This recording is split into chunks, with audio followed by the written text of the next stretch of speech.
예, 간단히 제 시간이 시작돼서 질문을 드리겠습니다. 금강 원장님, 네.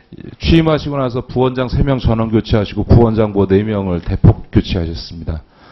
임기를 무시했고 지난 최수연 원장 체제에 대해서 작년에 있었던 금융위와의 갈등 관계에서 손보기 인사했다라고 하는 지적들이 나오고 있습니다.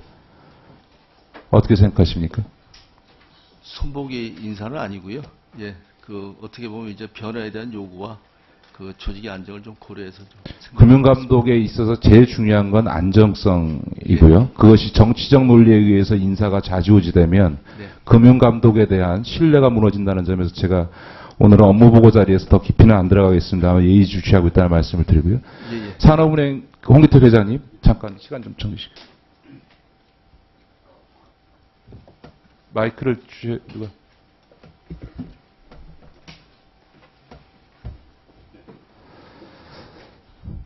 예, 5조 원대의 부담이 발생했던 금호산업에 대한 지금 워크아웃을 졸업하고 지금 매각 작업 진행 중이죠.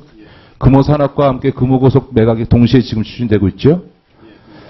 자, 여기서 지금 문제가 되는 것은 박상구 회장과 금호터미널에 갖는 우선 매수 청구권 행사의 문제인 것 같고요.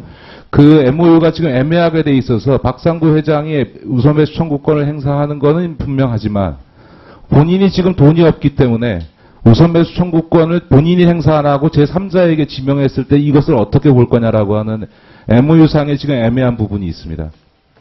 현재로 봐서는 본인이 할 방법은 없고 뭔가 외부 자금을 끌어들여서 PF 방식을 통할 수밖에 없어 보이는데 이 문제에 있어서 원칙을 훼손하게 되면 우리 워크아웃 제도 전체와 산업은행의 구조조정 업무에 대한 신뢰가 무너집니다. 아시겠습니까? 예. 원칙에 따라서 엄밀하게 법률적 해석하시겠다고 약속하시겠습니까? 예, 맞습니다. 예, 알겠습니다. 그 점에 대해서도 제가 올해 구조조정 과정에 대해서 면밀히 검토하도록 하겠습니다. 금융위 부위원장님, 네. 제가 작년 국감 때 대부업체 인수저축은행의 대출의 89%가 25% 이상 고금리라는 통계를 제출받아서 말씀드린 적이 있습니다. 그죠? 예. 지금 그 비중이 내려가고 있긴 합니다만 여전히 저축은행 간판으로 지금 대부 영업을 하고 있습니다. 한번 대부업체 광고 보셨습니까? 네. 웰컴런 관련해서 대부업체 광고와 저축은행 광고에 하등의 차이가 없습니다. 그냥 보고 있으면 저게 대부업체 광고인지 저축은행 광고인지를 모르겠습니다. 보셨죠? 네. 이 광고가요, 폭주하고 있습니다. 한 달에 광고 노출 빈도가 누계로 500만 건입니다. 3개 대부업체 인수저축은행 광고 규제를 해야 된다는 이야기까지 나오고 있습니다. 이런 대부업체 인수한 저축은행 이런 영업 행태 그대로 방치하시겠습니까? 이번에 대부업법 전부 개정안을 제출하는데 그 부분에서 이제 빠져 있는 부분이 있습니다. 그 부분에 관해서 이제 광고에 관한 부분인데 광고 규제 부분도 저희 검토할 필요가 있다고 생각합니다. 예, 그 점에 대해서 적극적으로 검토하시고요. 다른 저축은행의 영업 행태와 네. 지금 이 대부업체 계열 저축은행 영업 행태가 대단히 다릅니다. 거의 대부업체의 영업 행태를 그대로 하고 있기 때문에 제가 대부업체에게 저축은행을 넘기는 것에 대해 비판하면서 지적했던 문제에 대해서 방지하겠다고 했는데 지금 나타나고 있으니까 대책을 마련해서 해주시고요. 두 번째로 상호금융기관 작년에 수신 증가율이 은행권의 2배 가까이 되죠. 네, 그렇습니다. 네, 그렇죠. 네.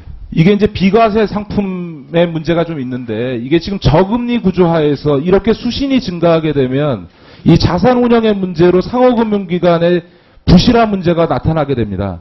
근데 이 기관의 특성상 이게 만약 부실을 현실화되기 시작하면 심각한 문제를 낳는다는 거 아시죠? 알고 있습니다. 대책이 뭡니까?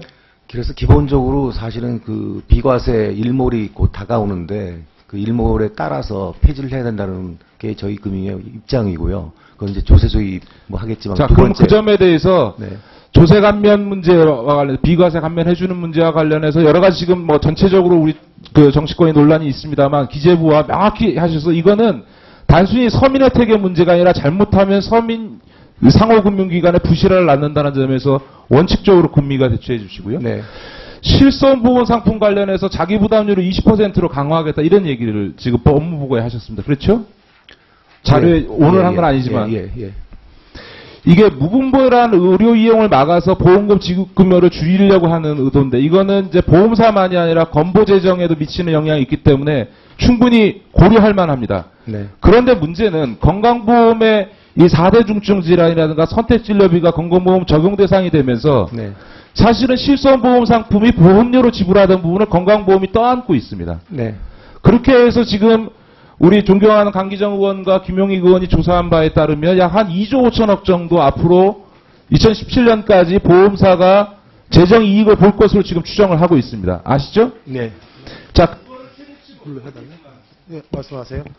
최대치로 보면 연평균 11% 정도의 보험료 인하를 할 수 있는 것으로 지금 보여집니다. 다시 말해서 자기 부담금을 20%까지 현실화시키는 보험자에게 부담을 지우는 행위를 하려면 동시에 건강보험 재정이 보험을 확대해서 생겨나는 재정결감 효과에 따른 보험료 인하 조치를 동시에 추진해야 무분별한 의료 이용은 막으면서도 동시에 소비자 측면에서 보면 보험료는 세이브돼서 네. 의료 이용을 합리적으로 하는 사람은 혜택이 돌아갈 수 있도록 해줘야 되는 거 아니겠습니까? 네. 자, 그러면 그거를 동시에 추진하는 방향으로 정책을 검토해 주시겠습니까? 예, 그렇습니다. 일단은 이제 그 분석을 의뢰를 해서 좀 해보고 의원님 지적하신 대로 보험사만 배불리고 되고 건보 재정만 어떤 부담을 껴안는 부분이 있어서 그렇다 그런다면 그 부분이 보험료 인하로 연결될 수 그게 있는 그러니까 제 부분이 얘기는 있습니다. 그 20% 현실화 시점과 예. 보험료 인하 효과가 동시적으로 추진돼야 금융감독당국이 보험사 배불린다라고 하는 문제 사전적으로라도 계량 분석을 시뮬레이션을 해봐서라도 그 부분이 있으면 보험료 인하로 연결되도록 하겠습니다. 네. 네, 수고하셨습니다. 다음 새누리당 김정은 의원님 질의해 주시기 바랍니다.